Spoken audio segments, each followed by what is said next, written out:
What's up, y'all? This is Franchise Play, aka Brian Mazik, and I'm coming through with the Floyd Mayweather Jr. Marcos Rene Maidana recap. Of course, we're going to talk about the main event, Mayweather. But before that, let's talk about the undercard. The undercard that was actually televised. Starting it off, Jalen Love taking on Marco Antonio Paragon. Now, I felt coming into this fight, this was going to be a difficult fight for Jalen Love.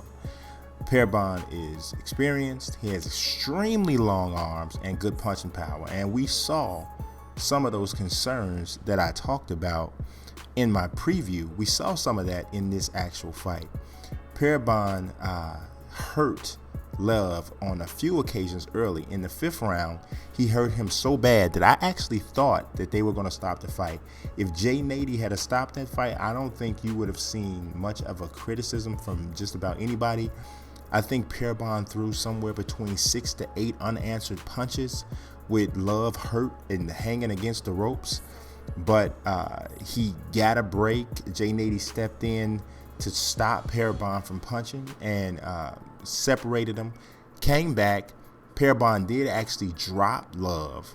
But, Love took the knee, so it was kind of like one of those conscious knockdowns where he was like, okay, I need to take a break. Wasn't something where he was literally forced to the ground with a punch. And that really gave him a second win. He was, the bell rang shortly after that, and he was able to get up, and then he started to more or less outbox Paragon. And also, I think Paragon punched himself out trying to get Love out of there. So that worked out to his favor.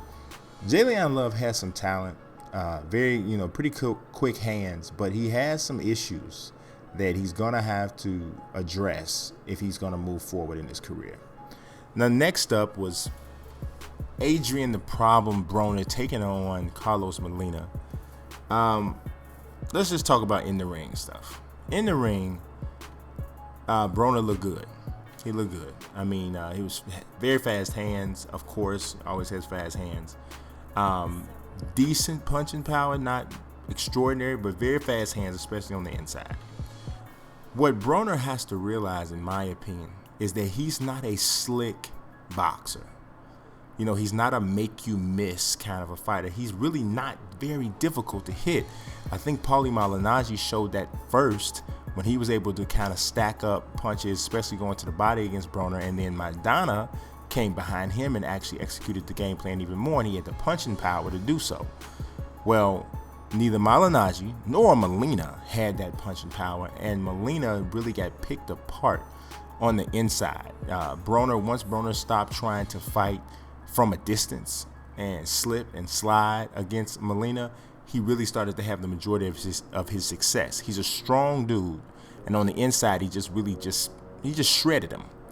Now, after the fight, I'm going to tell you, Adrien Broner is one of the hardest people to like that I've ever seen in sports. The dude, unless you just that kind of dude, you know what I'm saying? If you're that kind of guy where you just, some of the stuff he does, you just dig that, then that's for you, whatever. But for me and for a lot of people, the dude is really hard to like. And I am one who generally likes a cocky cat, especially if you can back it up.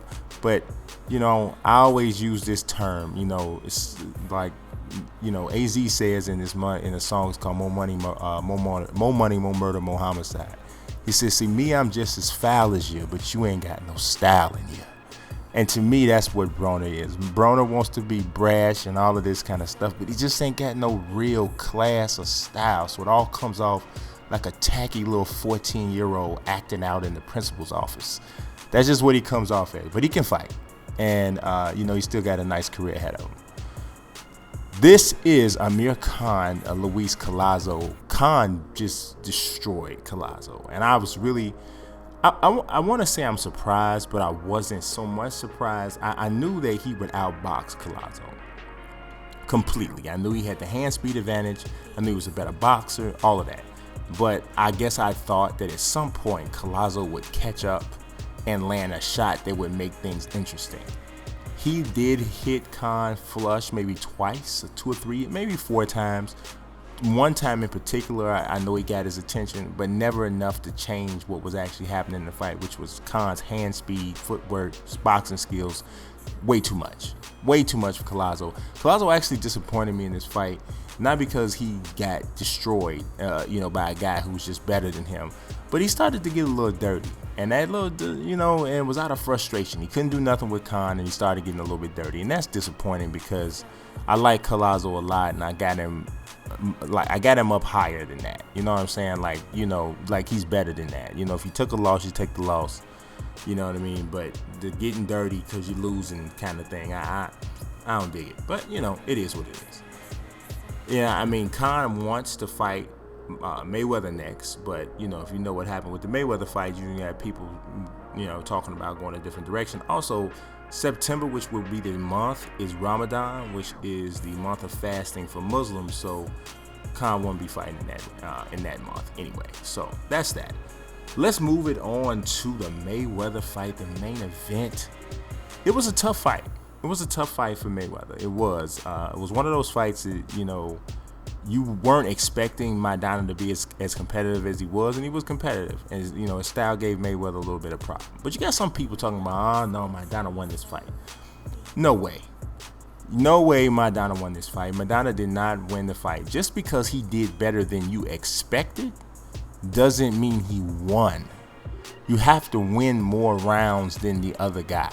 And just wailing away and missing on the ropes when you got a guy leaning against the ropes, that doesn't. A skilled judge is doing his job, his or her job, is known and trained not to just judge guys flailing away with arms. You have to be effective and you have to be landing punches. And though Maidana was throwing a lot more punches, he wasn't being as effective as Floyd. If you look at the punch stat numbers, Floyd landed 9 more punches, even though he threw like hundreds less than Maidana. The hit percentage was drastically in favor of Mayweather. It was like 55 or 53%. Maidana landed only like 28%. So he just threw a lot of punches. He wasn't landing much. Now that said, I did think that Floyd's his game plan or the way the fight kind of rolled out was not necessarily in his best interest. I thought that he made a lot of rounds close, which is why one of the judges made it a draw, because they were impressed by the leaning against the ropes and the throwing a ton of punches. But he later in the fight, every time he would get to the ropes, he started skipping along the ropes to change the angle and turn back around to put himself back in the middle of the ring, which was his best. That's when he did his best work. I would say from the 6th round on, he pretty much dominated the fight. But I think we're so used to seeing Floyd just dominate people that when a guy actually gives him a little bit of a run, we're like, oh, he won. No, he didn't win. He fought good, and he fought better than we expected, but he didn't win. Floyd deserved to win the fight, and he did. Moves to 46-0. So that's this recap, man. Y'all subscribe, follow. Peace.